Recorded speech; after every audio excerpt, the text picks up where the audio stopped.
I can't hear you. All right, I'm live. I can't hear you. I can't hear you. I can hear you if you can hear me.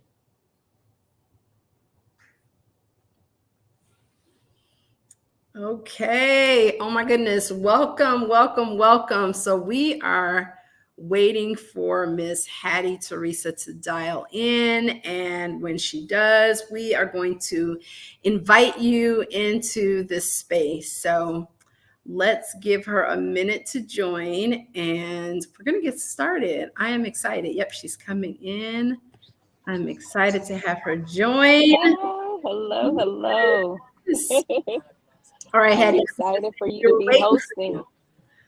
Yeah, so go ahead and get started. Just go with the flow. So, everyone, welcome to Virtual Encouraging Word with HT and Dr. Devetta Hammond. I am so excited to see what God has placed on our heart this day. Thank Amen. you. Thank you. Hattie, first off, I have to say thank you.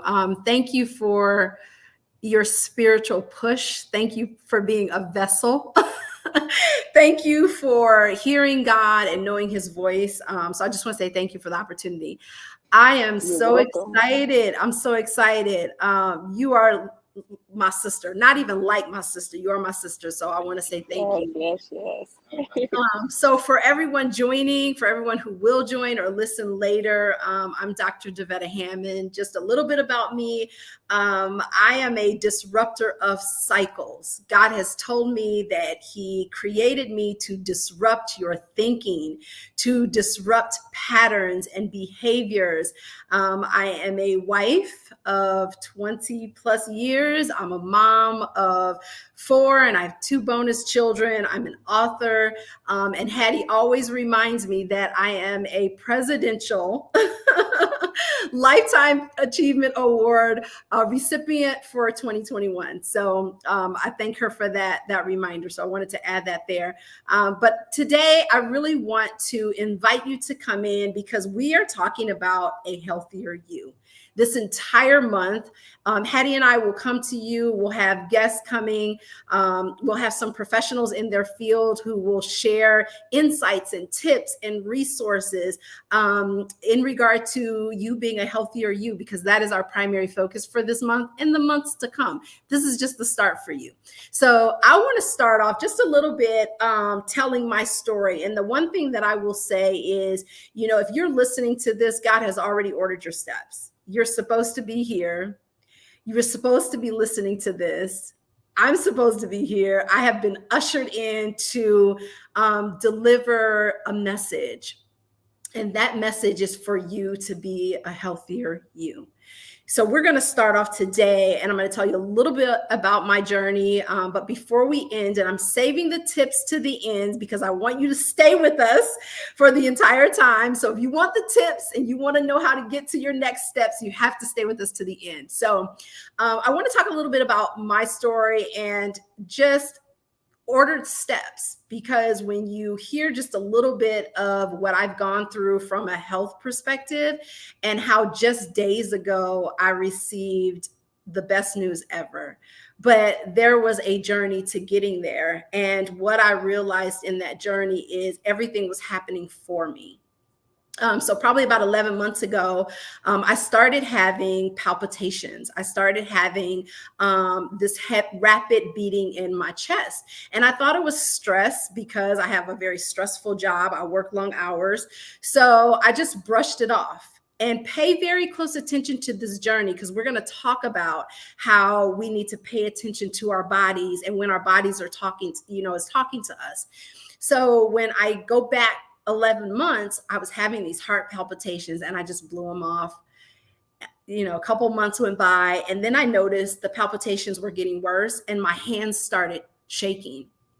Well, with the hand tremoring, in that moment, I knew, because I'm in this space. I work with physicians. I work with health plans. I've been in the health space for 30 plus years, focusing on obesity and heart disease and diabetes, and making sure that physicians are documenting appropriately and meeting government guidelines. So I get to see the insight to medical documentation. I get to see the insight to your visits. So I get to see when they're taking your history of present illness all of that description, I get to see that stuff. I get to read it. So like I said, for me, it was, I knew that my body was talking to me, but once again, you sort of ignore it and you push it under the rug. So for you who's listening and you've been ignoring those signs and symptoms, you're here for a reason.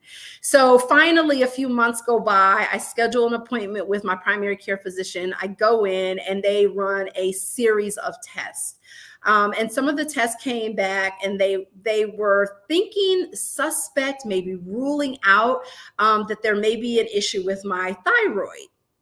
And of course, I have thyroid history with my father. He actually had to have his thyroid removed. And so there was some history there. So immediately they started me on a prescription. Normally I would have pushed, but I wasn't familiar with hyperthyroidism, so I didn't push. I took the medication, and what ended up happening from that medication is I started having more side effects. I started having this lower extremity joint pain. So from my hip joints, my knee joints, my ankle joints, severe. Started off, and they were just taking me to where I could barely get in and out of bed. Once again, my body was talking to me. So I kept pushing and I'm like, you know what? This is a new medication. I just need to get used to it. Once again, ignoring the signs and symptoms. So for you listening, you've been ignoring those signs and symptoms. I'm here to tell you that your body is always speaking to you. Your body is always saying there's something, not that there's something right or wrong, but there's something that just doesn't feel right and your body needs to respond to it. And so I pushed off the pain. I kept plugging through. I was working out, hiking, running, treadmilling 2 hours because I have been obese in the past. And I wanted to continue to work on losing weight because weight was impacting my blood pressure. And we'll talk a little bit about that. But I want to focus on signs and symptoms because once again, those are the alerts. Those are the notifications for you. And I want you to realize, I want you to take a step back and think about, am I having any pain or numbness or tingling or palpitations? If you don't know what palpitations are, that's like this rapid beating of your heart, and it feels like your heart is going to come out of your body. So if you're having those things, that's your body saying, hello, I need you to check on me. I need you to get with a qualified physician, and we'll talk a little bit about that as well. So once again, I, go to my primary care physician and I tell him, I said, I'm having this extremity pain. It's bilateral. Bilateral means that it's happening on both sides. I had not had an injury. So in the healthcare field, most physicians, if there's no injury and it's bilateral, they associated it with side effects from the medication. And I didn't push because I didn't have an injury, and that was a side effect. So we all were presuming that this pain was coming from this medication.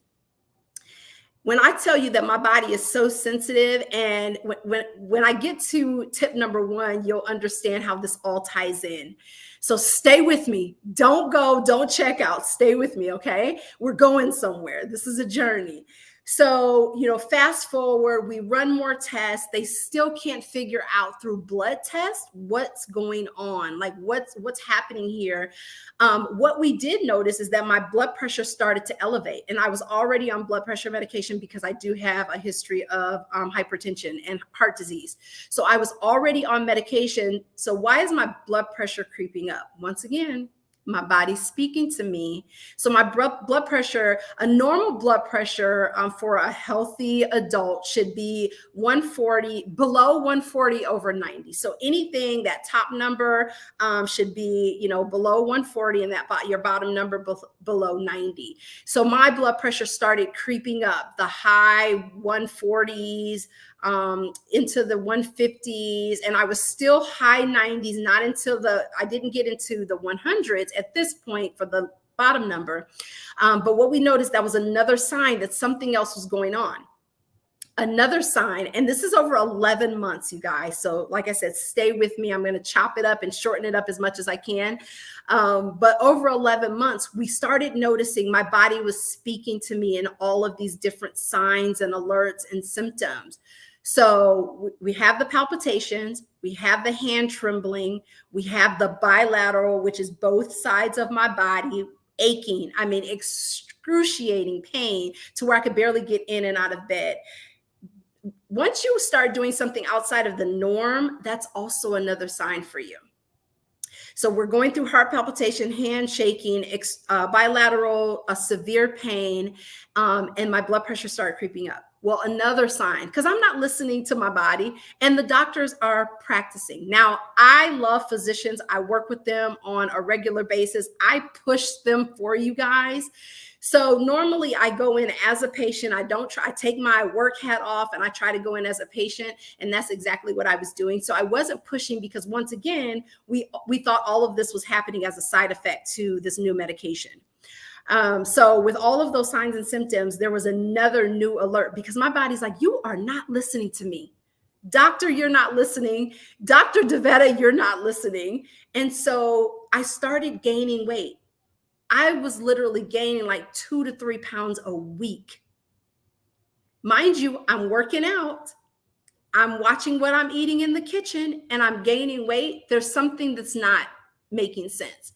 Well, through all of this, for those of you who have this crazy, hectic, busy life and you just don't pay attention to yourself, I was also in the middle of a big move. I was moving my entire family from the East Coast to the West Coast. And Hattie, if you have any questions, jump in, okay? But I'm just going to get to this. I don't need questions. You're doing great. Okay. But the biggest move of our life, like we were going back home to California. So we're in the process of moving and I'm thinking I have to change physicians. I'm gonna have to start all over with this again. So my key takeaway from that physician experience is they were practicing. There were some things that my physician on the East Coast wanted to try. They wanted to introduce new medications. They wanted to introduce topicals. And I finally just said, you know what, wait a minute. I don't think I want to practice anymore. Like I want to get to the root cause of what's going on because there's way too many signs and symptoms that's taking me outside of my normal quality of life that I need to address. So I refuse, and I'm not saying that you should refuse medication. There is a disclaimer here. I want you to work with your physician. We'll talk a little bit about that. But in my specific case, I refused new medications because we hadn't determined what we were treating. So they wanted to give me topicals. They wanted to give me pain medication. They wanted to give me anti-inflammatories. And it's like, so what are we treating?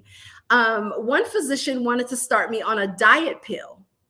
And I said, but I don't have a diet problem.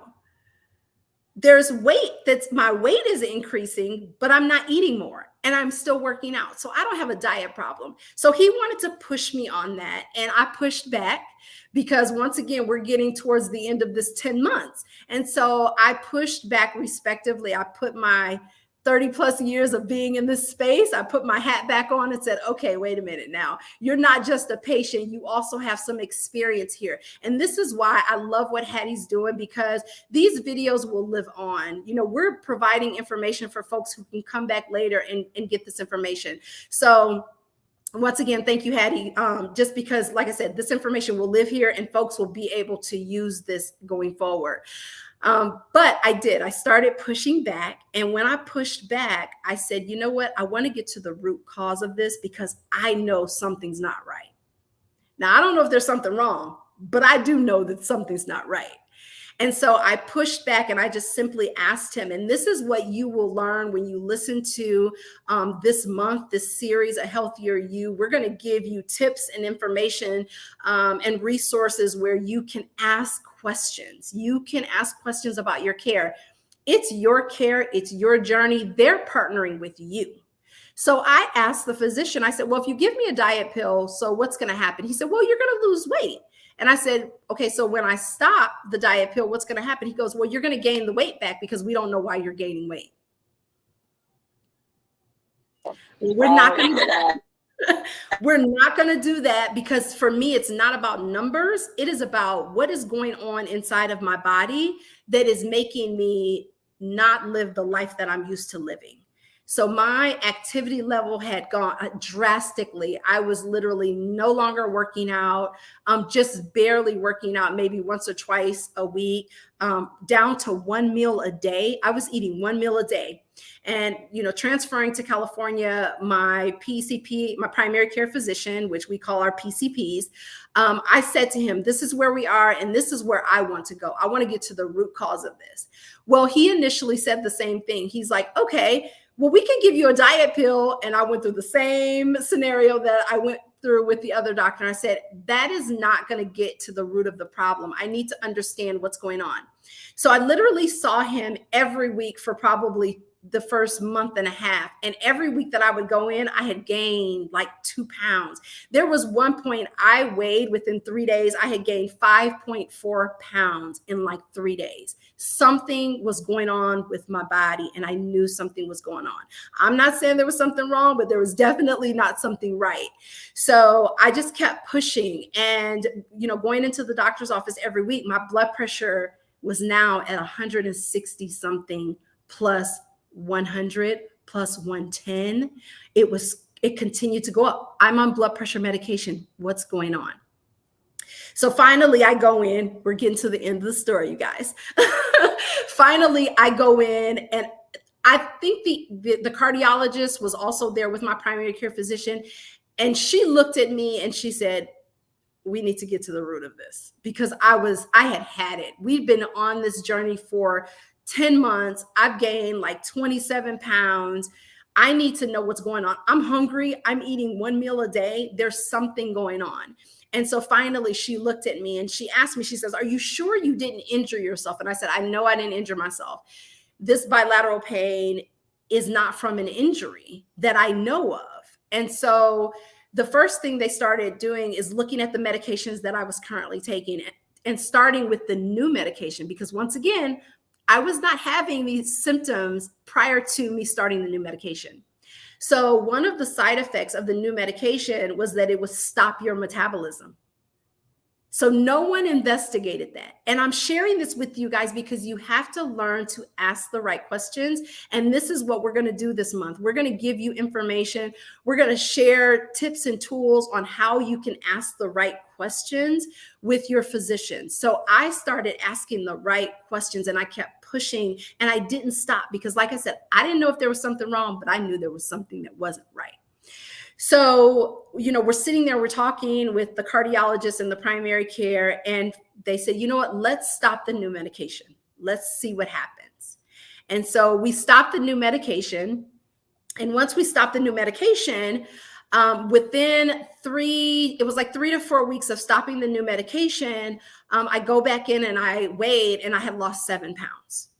So that let us know there's something else going on. So they also thought, because the side of the medication was this excruciating side effect, was the pain, the extremity joint pain.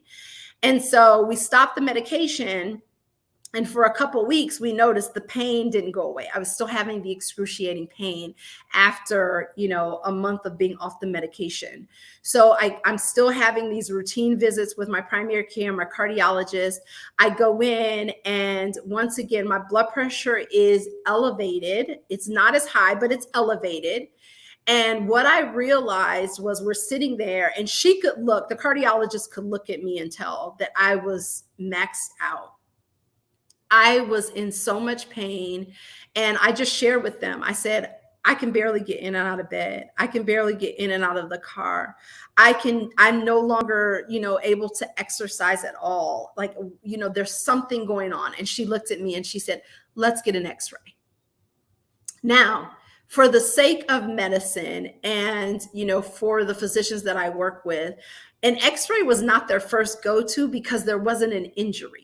So, and because it was bilateral, it was on both sides, it was almost like this anomaly. So they just didn't think, let's get an x-ray, because there wasn't an injury, but we did an x-ray. So in doing the x-ray of my lower extremities, what they noticed is there was this bone deformity on both sides of my hips. So immediately they put in a referral to an orthopedic, and that's someone who works on like your bones and your joints. I went in to see the orthopedic. Actually, they stopped me. They said, no working out at all. all. No hiking, no walking, no cycling, no jumping, no squatting, nothing at all. We want you doing absolutely nothing. They did allow me to start swimming right before I saw the orthopedic, which I did receive some relief. But what I noticed is when I stopped working out altogether, the pain decreased by like 80 to 90%. There was no pain at all. And so this was just the weirdest thing that was happening. So I go in on Thursday, this past Thursday, I go in to meet with the orthopedic because there was this possible talk about maybe hip surgery, hip replacement. And I actually had a nightmare. I said, you know what? I am not having surgery. Like, I'm just not. I don't believe that I need to have surgery. So I go in, I meet with the orthopedic. We're sitting there, and the first thing that he says to me is, I want to show you an example of a normal x-ray. So immediately I'm thinking, so my x-ray is not normal. There's something going on.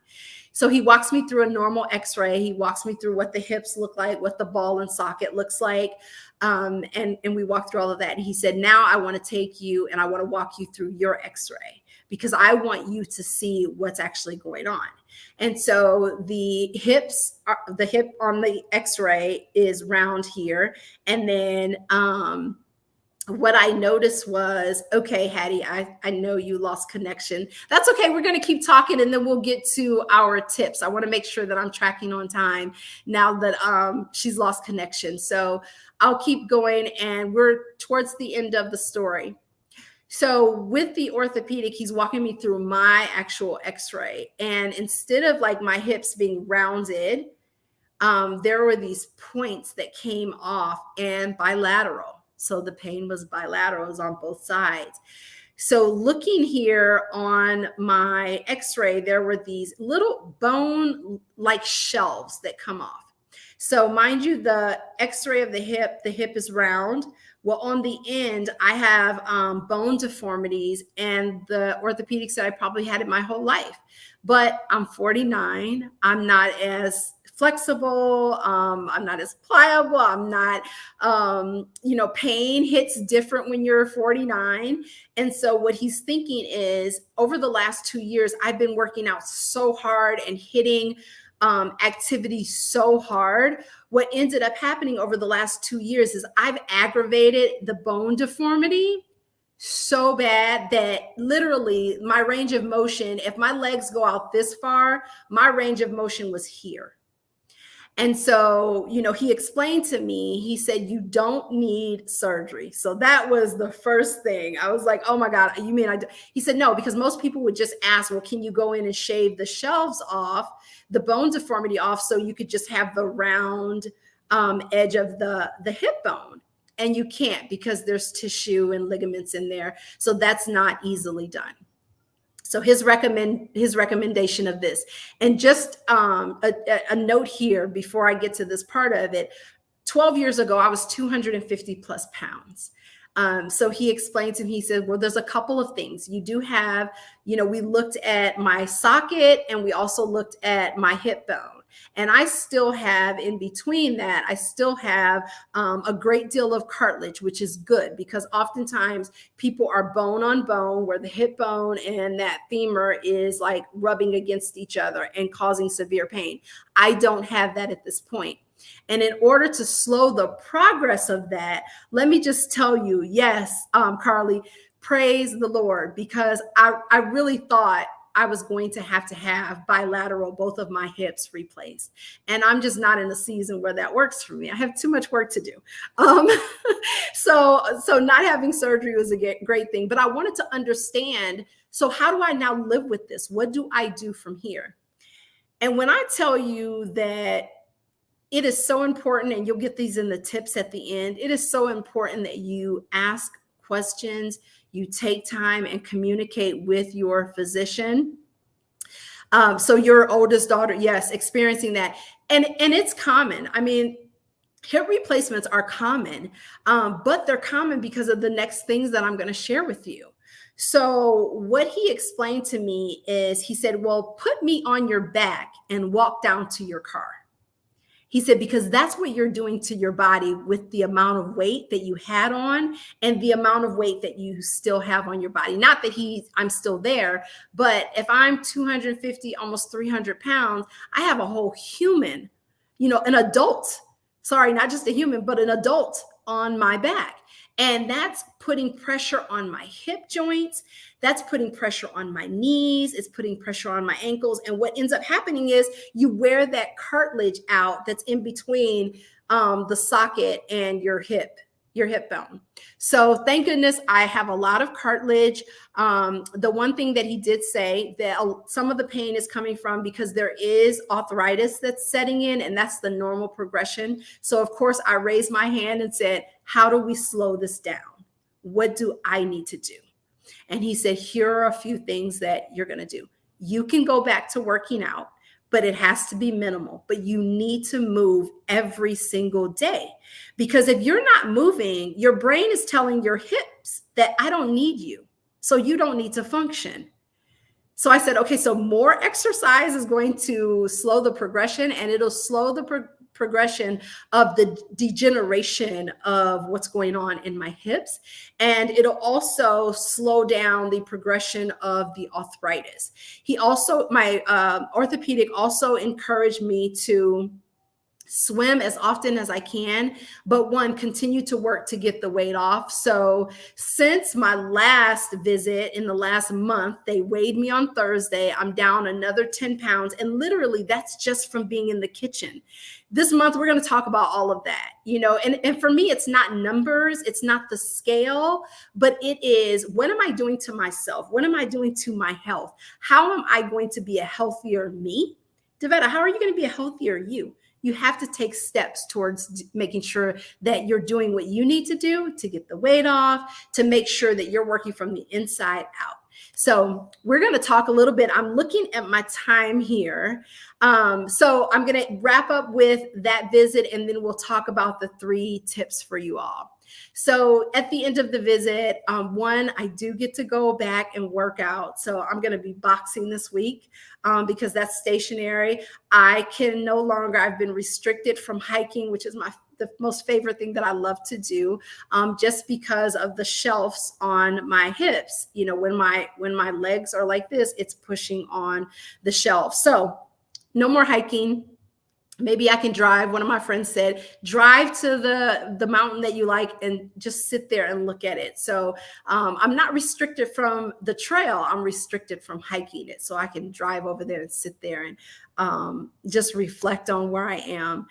The other thing that he wanted me not to do is like deep squats, no deep lunges. And once again, when you're listening to this, I am not prescribing or diagnosing anyone based on your signs and symptoms.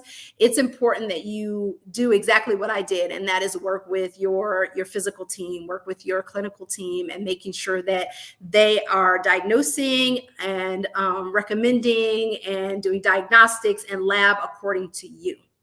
So I want to put that out there. So to end that story, I sat there in the orthopedics office and I thought to myself, and I want to share this with someone, I thought to myself about being restricted from working out completely and totally.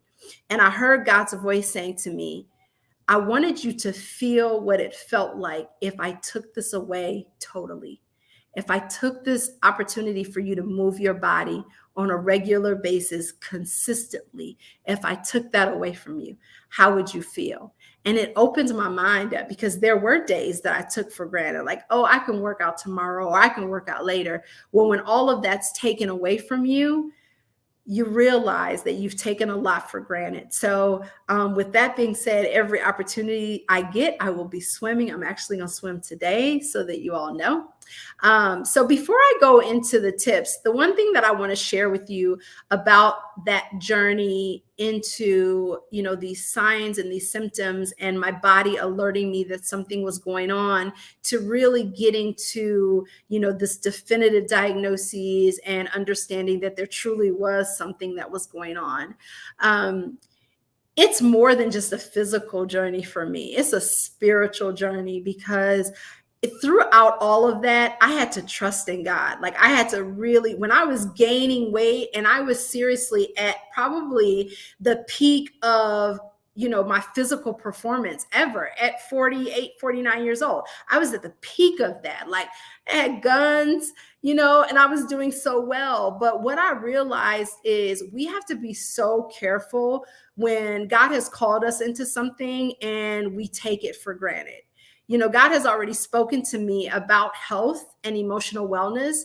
And he said, your journey is the freedom for someone else on the other side of this. This is not just about you. I'm just using you. You're just the vessel.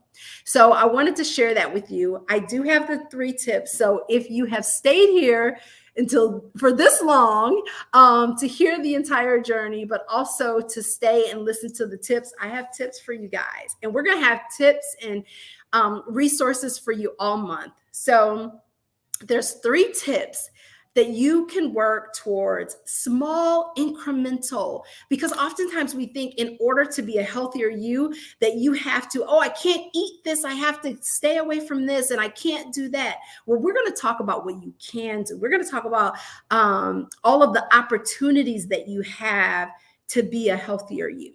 So tip number 1, if you've stayed, tip number 1 is knowing yourself, taking time to know your body, taking time to sit quietly with yourself throughout the day, taking time when you're in the shower to do your breast exams.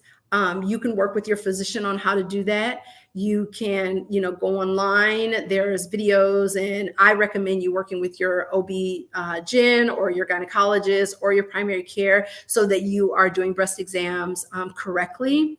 I also recommend that when you're sitting and you're eating your food, that you're paying attention to how you feel when you're eating. Oftentimes we're eating and we're on the go. We haven't tasted, we don't feel, we don't know if we're, we realize that, I'm full, and you stop. What about eating your food and getting halfway to full and just taking a minute to see how that feels? You have to know your body in order to know when something's different. I don't like to say that something's wrong because you don't know if something's right or wrong until you have a definitive diagnosis. So to know that something is different, I would say this. Take time to know your body. Take time to know, do I normally have headaches? Is my vision blurry? Is it blurred? Do I notice where I'm having a tough time remembering things? Are my joints aching? Really get to know yourself. Spend some time with you. The best time to do that is when the house is quiet. The best time to do that is when you're taking a long hot bath. The best time to do that is when you're in the shower, because once again, you're feeling your skin. Are there any bumps? Are there any rashes? So once again, tip number 1, to help you get to a small incremental changes, to help you get to a healthier you. Tip number 1 is knowing yourself and really doing all of the, and it's not, that list is not exhaustive. There's more things that you could do to get to know yourself, but I just shared a couple. Tip number 2 is partnering with a qualified professional. And when I say qualified professional, that could be your primary care physician, that could be a specialist, that could be a naturopathic doctor, that could be someone who is a health and emotional wellness coach, that could be a yoga instructor, that could be a therapist who can help you, because we think of the physical things that happen, but we should not leave out the mental, because it's all part of our body. And you may have, some symptoms and signs there. So make sure you're including your mental health in doing this overall, knowing yourself, and also connecting with a professional qualified provider. Tip number 3, and we are going to wrap this up soon. I'm going to tell you a couple of other things that I have to go along with the tips. But tip number 3 is prepare yourself for how you're going to execute on the recommendations. What are you going to do? The one thing that I knew for me, and I'll just share this tip with you for those of you who have a partner or there's a family member that you trust and you care about, or they care about you, is have that person part of your care team. So my husband retired and he became part of my care team. So when he was able, he could go to my doctor's visits with me where he could ask questions or he could remind me to ask certain questions. So once again, prepare. How are you going to execute? You know yourself, you understand your skin, your body, your mind, you know how you feel when you're eating, how you feel when you're moving, you're working out. How does all of that feel? And then partnering with a qualified professional. Well, now what are you going to do with all of that information? How are you going to execute on the recommendations and suggestions to either lose weight or other things that you may have been recommended to do? How are you going to do that? I truly and highly recommend getting someone that you trust and someone who has your best interest at hand. For me, that's my husband. That could be one of your children. It could be your best girlfriend. It could be a parent of yours. But you have to get someone who's going to keep you on the right track, who's going to check and say, oh, did you go to that visit? I know you were supposed to see the orthopedic on Thursday. Did you make that visit? Because sometimes we cancel at the last minute because we're afraid. We don't want to go in. We don't want to hear what the doctor has to say. So someone who knows about what's going on, your health journey, and they are helping you stay accountable. So those are your 3 tips. So I'm going to talk a little bit about each tip. So knowing yourself and your body. The one thing that I would ask you is, are you now experiencing any symptoms that are new? Anything that you notice? And like I said, we have to really shift our thinking from there's something wrong, because then that brings anxiety, which causes other things. So not that there's something wrong, but there's something just off. Something's just not right? Are you having any of those symptoms? And then does something feel off? Are you sleeping more? Are you sleeping less? Are you eating more? Are you eating less, but you're gaining weight in my case? Are you experiencing pain that you weren't having and there's no injury?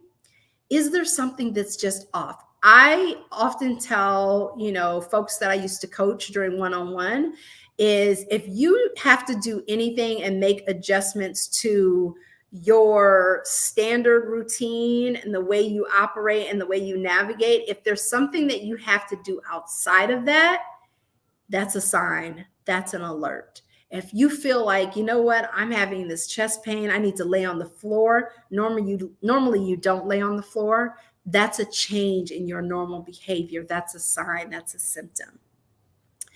I mentioned, are you eating less or are you eating more? Do you notice that your clothes are tighter? Do you notice that your clothes are looser? You're losing weight and you're not trying to lose weight. So really paying attention to all of those things. And like I said, this is not an exhaustive list. There are other signs that you may be experiencing. Are you more thirsty than you were? Are you finding yourself that you're not drinking a lot at all? Because when you drink, you have cramps in your stomach.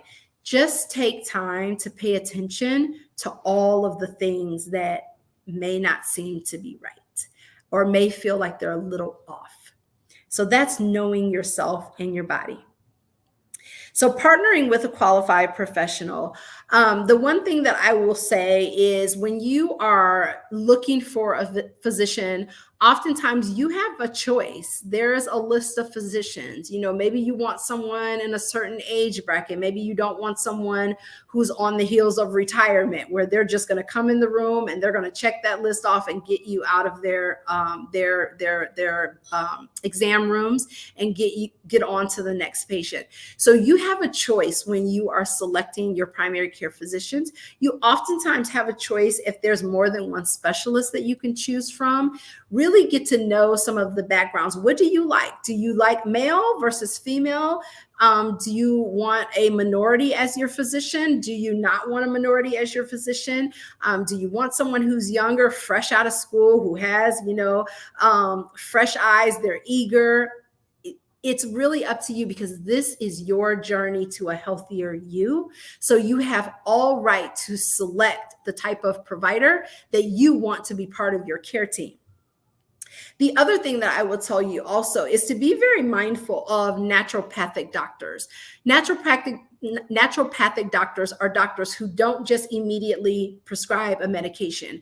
They really want to know the nuts and bolts of who you are as an individual, and then they want to customize your clinical regime or your clinical plan around what they know to be true without automatically prescribing medication. So they're really taking this natural, holistic approach toward healing. So there are so many options out there.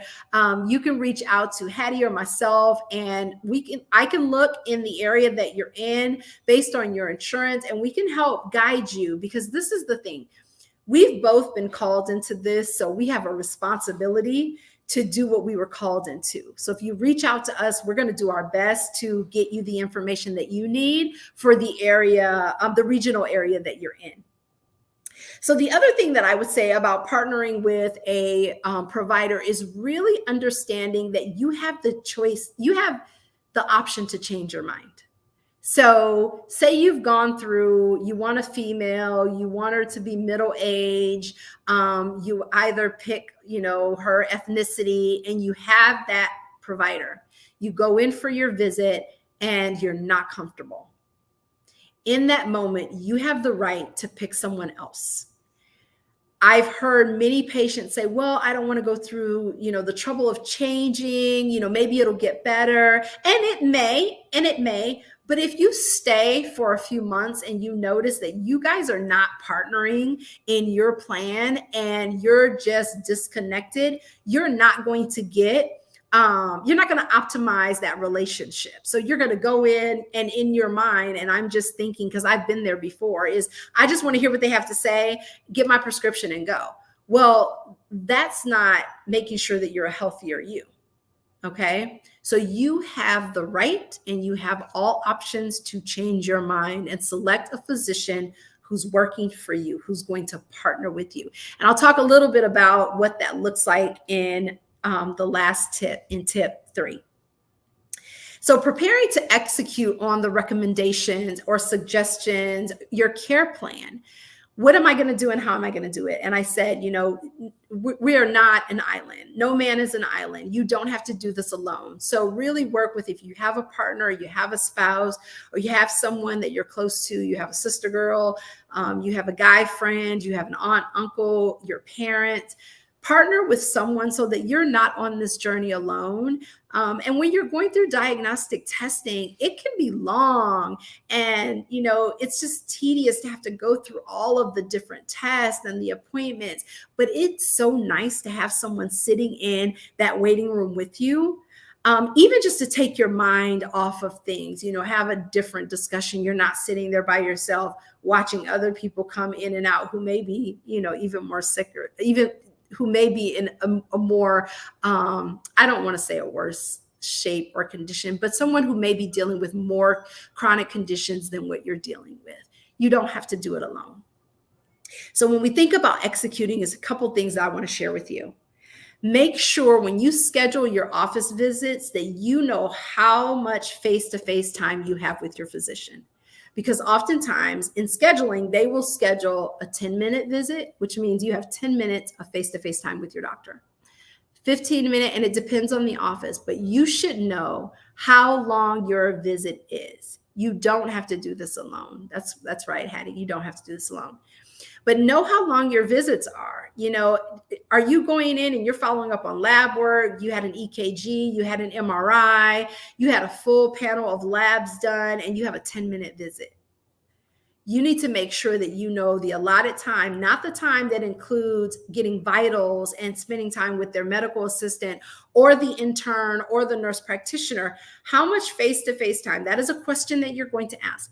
How much face-to-face time will I have with my physician? because you are going to come prepared with your questions. And this is the other thing, because I, even being in this space, there's times where I would apologize for the list of questions that I had. And I said, why am I apologizing? One, I'm paying my copay.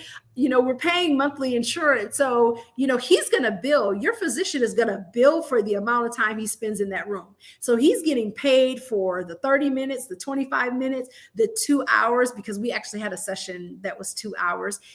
My physician billed for that and he got paid for that. So he's doing his job. I have to do mine to make sure that I'm a healthier me.